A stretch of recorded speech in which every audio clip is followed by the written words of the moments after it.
क्या आप जानते हैं कि भारत को डायबिटीज़ का कैपिटल कहा जाता है और धीरे धीरे डायबिटीज़ के ये आंकड़े भारत में बढ़ते ही जा रहे हैं। एक अनुमान के मुताबिक 18 वर्ष से अधिक उम्र के लगभग 77 मिलियन लोग भारत में टाइप 2 डायबिटीज़ से पीड़ित हैं और लगभग 25 मिलियन लोग प्री डायबिटिक हैं।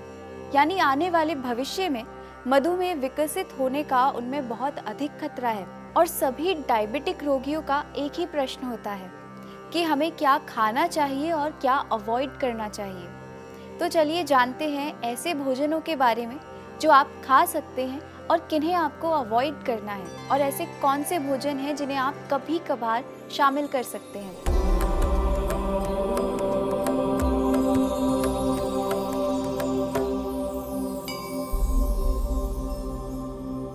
डायबिटीज़ के रोगियों को सबसे पहले तो सुबह ब्रह्म मुहूर्त में जल्दी उठना चाहिए, क्योंकि ये एक मेटाबॉलिक और एंडोक्राइनल डिसऑर्डर है।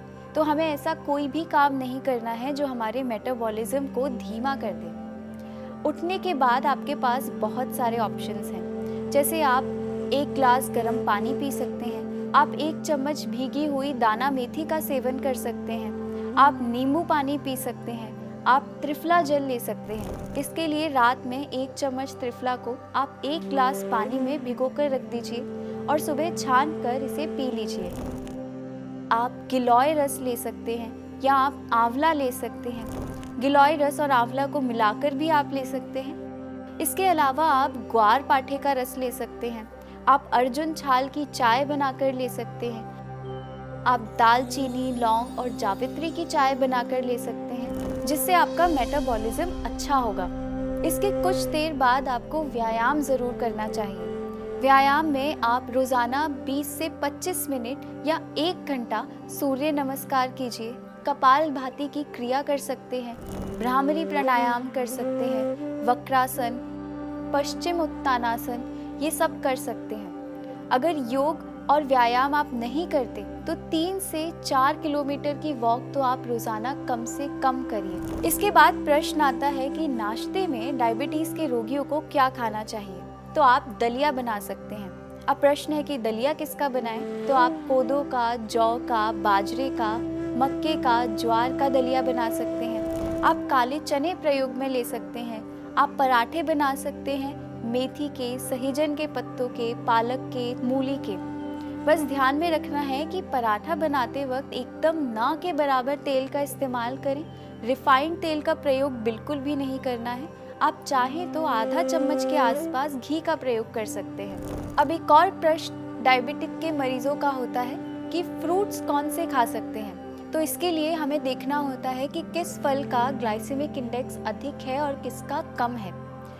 तो ऐसे फ्रूट जिनका ग्लाइसेमिक इंडेक्स कम है और जो डायबिटीज़ में मदद करते हैं, उनके लिए हेल्दी है, वो है जामुन, अनार, आलू बुखारा, संतरा, आड़ू यानी पीच, अंगूर आप खा सकते हैं, सेब, नाशपाती, फालसा खा सकते हैं। इसके अलावा आप नाश्ते में अंकुरित मूंग, मोठ या काला चना ले सकते हैं। बस ध्यान में रखिए कि इस अंकुरित मूंग मोठ को आप एक बार उबाल लीजिए और इसमें दालचीनी, काली मिर्च, सेंधा नमक, इस प्रकार के मसाले डालकर ही इसका सेवन करें। आपको अगर सब्जियां खानी हैं तो आप कम तेल में पकी हुई सब्जियां खा सकते हैं या घी में पकी हुई सब्जियां खा सकते हैं। सब्जियों में आप मेथी, करेला, बथुआ, सहजन की फली की सब्जियां, कच्चे केले, परवल, पालक, ग्वार पाठा, तोरई, घिया, टिंडे, बैंगन, अदरक, हल्दी और पत्तेदार सब्जियां ले सकते हैं। और अपनी सभी सब्जियों को पकाते वक्त आप मेथी दाना उसमें ज़रूर डालिए। इसके अलावा आप मोटे अनाज यानी मिलेट्स से खिचड़ी बना सकते हैं, डोसा बना सकते हैं, इडली बना सकते हैं, मूंग दाल का डोसा बना सकते हैं। अगर आप सुबह 9 से 5 की कोई नौकरी करते हैं या काम करते हैं या आपका घर से बाहर जाने का काम रहता है, तो आपको ध्यान में ये रखना है कि आप सुबह के समय नाश्ते की बजाय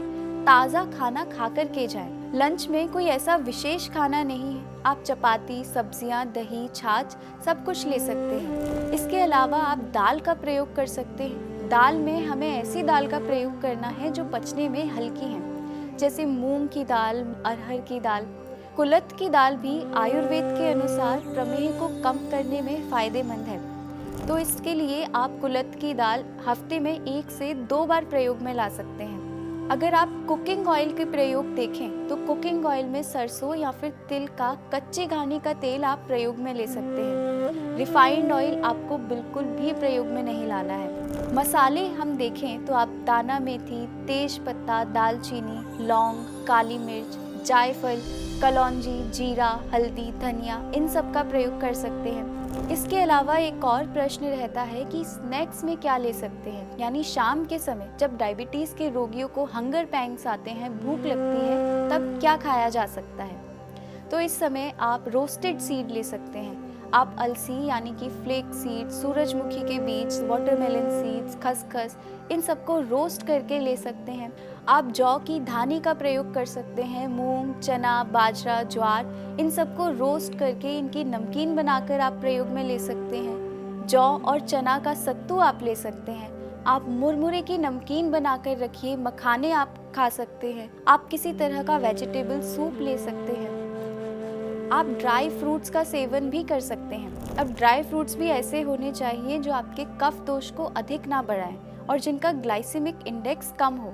तो आप बादाम, पिस्ता, अखरोट, ड्राई प्लम का प्रयोग कर सकते हैं। बस ये ड्राई फ्रूट तले हुए नहीं होने चाहिए और मसालों से, नमक से युक्त नहीं होने चाहिए, क्योंकि ये शरीर में क्लेद को बढ़ाते हैं। अब प्रश्न आता है कि रात में क्या खाना चाहिए।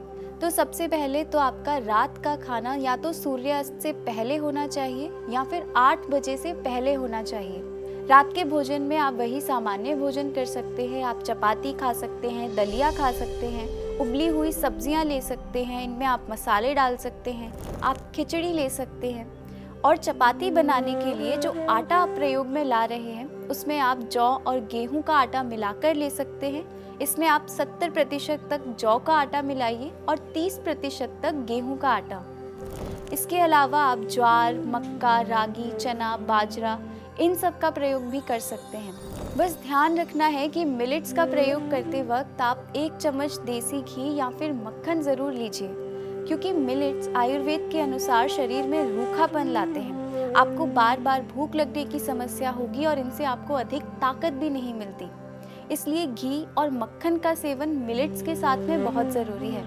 अब हम क्या क्या खा सकते हैं, इसके साथ में ये भी ध्यान रखना है कि किन चीज़ों से परहेज़ करना है। तो सफ़ेद नमक यानी कि सी सॉल्ट, चीनी, ice cream, bakery food, packed food, cheese, poha, fried food, rajma, chole, maida, besan, आलू, चावल, केला, खजूर, आम, पाइनएप्पल, तरबूज और रिफाइंड तेल का विशेष रूप से प्रयोग नहीं करना है। कभी कभार आप रतालू, जिमीकंद, लाल चावल, मूली, उड़द, फिर सिंघाड़े का आटा प्रयोग में ला सकते हैं। अब देखिए, मधुमेह से पीड़ित वयस्कों में दिल के दौरे और स्ट्रोक का जोखिम 2 से 3 गुना तक बढ़ जाता है। पैरों में रक्त प्रवाह में कमी के साथ साथ न्यूरोपैथी बढ़ती है।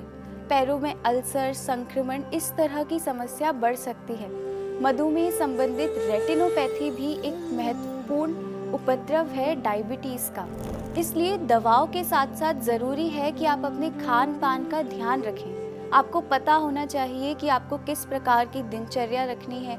आप सुबह क्या खा सकते हैं, आप लंच में क्या खा सकते हैं, आप स्नैक्स में क्या ले सकते हैं और आपको रात में क्या खाना है। तो अब ये वीडियो आप उन लोगों के साथ में शेयर कीजिए जो प्री डायबिटिक हैं या जो डायबिटिक हैं, ताकि इस वीडियो के माध्यम से उन्हें सहायता मिल पाए ये जानने में कि उन्हें ब्रेकफास्ट, लंच, डिनर और स्नैक्स में क्या खाना है और कौन से ऐसे आहार हैं जो उन्हें अवॉइड करने हैं। अगर आपको हमारा ये वीडियो पसंद आया हो तो इसे लाइक और शेयर ज़रूर करें, और अगर आपके पास कोई सवाल या सुझाव हमारे लिए है तो हमें कमेंट करके ज़रूर बताइए। धन्यवाद। मिलते हैं हमारी अगली वीडियो में। हरि ओम तत्सत।